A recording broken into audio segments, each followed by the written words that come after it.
ദൈവനാമത്തിന് മഹത്വം ഉണ്ടാകട്ടെ. ഒരു വിശുദ്ധ പ്രഭാതം കൂടി ദാനമായി തന്നെ ദൈവത്തെ സ്തുതിക്കാൻ സ്തോത്രം ചെയ്യാം. വചന ധ്യാനം എന്ന പ്രോഗ്രാമിലേക്ക് എല്ലാവർക്കും സ്വാഗതം.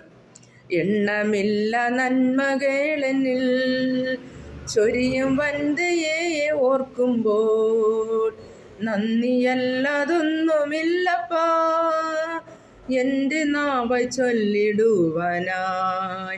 സ്തോത്രമല്ലതൊന്നുമില്ലപ്പാ എൻ്റെ നാവായി ചൊല്ലിടുവാനായി. നിത്യസ്നേഹമോർക്കുമ്പോൾ വൻകൃപകൾ ഓർക്കുമ്പോൾ എങ്ങനെ സ്തുതിക്കാതിരുന്നിടും. ആ കരുണയോർക്കുമ്പോൾ വൻ ത്യാഗമോർക്കുമ്പോൾ എങ്ങനെ വാഴ്ത്താതിരുന്നിടും. യേശുവേ ഹല്ലേലൂയ. ദൈവനാമത്തിന് മഹത്വം ഉണ്ട്. ഇന്നത്തെ ചിന്തയ്ക്കായിട്ട് നമുക്കൊരു വാക്യം വായിക്കാം.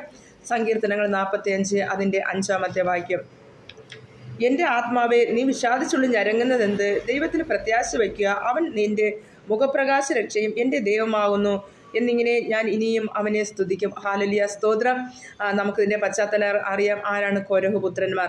ആമേൻ. ഹല്ലേലൂയ. മോശയോടും അഹരോനോടും ബാധിച്ച കോരഹിനെ ഭൂമി പിളർന്ന് വിഴുങ്ങിക്കളയുവാനിടയായി. അതുപോലെ തന്നെ അവരോട് കൂടെ നിന്ന് 250 പേരെ സ്വർഗത്തിൽ അഗ്നി ഇറക്കി ദൈവം ദഹിപ്പിച്ചു കളഞ്ഞു. ഇത് കണ്ട് ഭയപ്പെട്ട കോരഹ് പുത്രന്മാരാണ് ദൈവത്തോട് അടുത്തുകൊണ്ട് ആമേൻ ഈ സങ്കീർത്തനങ്ങൾ എഴുതുന്നത്. ഒത്തിരി സങ്കീർത്തനങ്ങൾ കോരഹ് പുത്രന്മാർ എഴുതിയിട്ടുണ്ട്. അതിലൊരു സങ്കീർത്തനമാണ് ഈ 42-ാം സങ്കീർത്തനം. അതിൻ്റെ ആദ്യത്തെ വാക്യം നമുക്ക് ഇങ്ങനെ കാണുവാൻ കഴിയും. മാൻ നീർത്തോട് അരികിലേക്ക് ചെല്ലുവാൻ കാംക്ഷിക്കുന്ന യഹോവേ, ദൈവമേ, എൻ്റെ ആത്മ നിന്നോട് ചേരുവാൻ കാംക്ഷിക്കുന്നു. എൻ്റെ ആത്മാവ് ദൈവത്തിനായി, ജീവനുള്ള ദൈവത്തിനായി തന്നെ ദാഹിക്കുന്നു. ഹല്ലേലൂയ, സ്തോത്രം. ഒരു മാൻ നീർത്തോടിനായി, അതായത് ഒരു വെള്ളം കിട്ടാതെ വെള്ളം ദാഹിച്ചിരിക്കുന്ന ഒരു മാന് ആമേൻ അത് അരുവി ഉണ്ടോ എന്ന് നോക്കി വന്നെത്തി അരുവി കണ്ടെത്തുമ്പോൾ അതിൽ നിന്ന് വലിച്ചു കുടിക്കുന്നത് പോലെ ആമേൻ ദൈവത്തിൻ്റെ വചനവുമായിരുന്നു. ഇത് കർത്താവിൻ്റെ സഭയും ദൈവമക്കളും ആമേൻ ആ ദൈവത്തോട് അടുത്തിരിക്കുന്ന ദൈവജനത്തെയും ആ വചനത്തെ സ്നേഹിക്കുന്ന മക്കളെക്കുറിച്ചാണ് പറയുന്നത്. ആമേൻ. ഹല്ലേലൂയ. അങ്ങനെ കോരഹ് പുത്രന്മാർ ആ വചനത്തോട് അടുത്തിരുന്നുകൊണ്ട് പറയുകയാണ്, ഹല്ലേലൂയ, എൻ്റെ ആത്മാവെ നീ വിഷാദിച്ചുകൊണ്ട് ഞരങ്ങുന്നതെന്ത്? അതേ, നീ ഇതൊന്നും കണ്ട് നീ ഭയപ്പെടേണ്ട. ആമേൻ. ദൈവം നമ്മോട് കൂടെ, നാം സ്നേഹിക്കുന്ന ദൈവത്തെയാണ്. ഹല്ലേലൂയ. ആ കോരഹ് പുത്രന്മാർ അവരവരെ തന്നെ ആശ്വസിപ്പിക്കുകയാണ് നമുക്ക് കാണുവാൻ കഴിയും.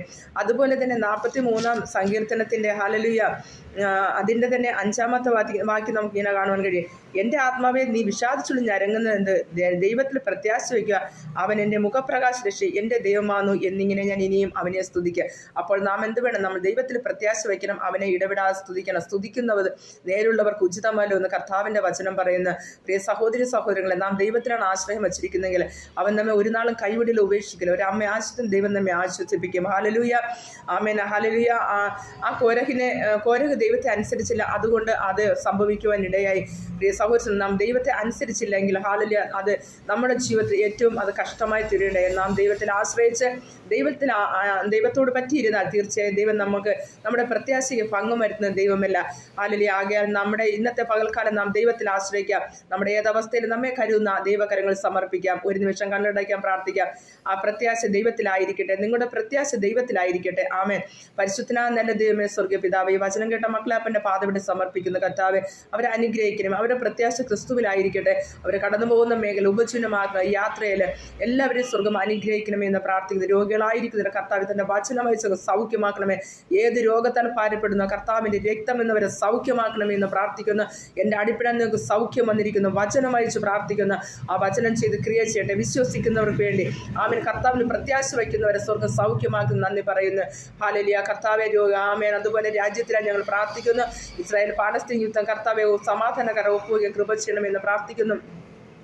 ലോകരാജ്യങ്ങൾ സ്വർഗീയ സമാധാനം കൊണ്ട് നിറയ്ക്കുന്നതിന് ഞാൻ ദൈവത്തോട് പ്രാർത്ഥിക്കുന്നു. സ്വർഗീയ സമാധാനം നയിക്കുമാറാകണമേ എന്ന് പ്രാർത്ഥിക്കുന്നു. തിരുകരങ്ങൾ എല്ലാവരെയും ഏൽപ്പിക്കുന്നു. അനുഗ്രഹിച്ച് പ്രാർത്ഥിക്കുന്നു. പ്രാർത്ഥന കേട്ടിരിക്കാൻ സ്തോത്രം. യേശുവിൻ നാമത്തിൽ തന്നെ. വീണ്ടും നമ്മൾ കണ്ടുമുട്ടുന്നവരെ കർത്താവിന് ചിറകിൻ മറയിൽ മാറാനാഥ.